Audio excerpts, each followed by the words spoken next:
हरिः ओम् अग्निर्नः पातु कृत्तिकाः नक्षत्रम् देवमिन्द्रियम्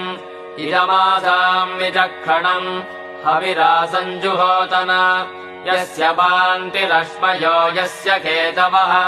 यस्येमा विश्वा भुवनानि सर्वा स कृत्तिकाभिरभिसंवसानः अग्निर्नो देवः सुविते दधातु प्रजापते रोहिणी वेतु पत्नी विश्वरूपा बृहती चित्रभानुः सा नो यज्ञस्य सुविते दधातु यथा जीवेम शरदः सवीराः रोहिणी देव्युदगात् पुरस्तात् विश्वारूपाणि प्रतिमोदमाना प्रजापतिगम् हविषा वर्धयन्ति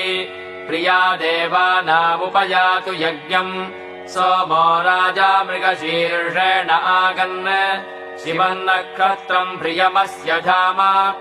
आप्यायमानो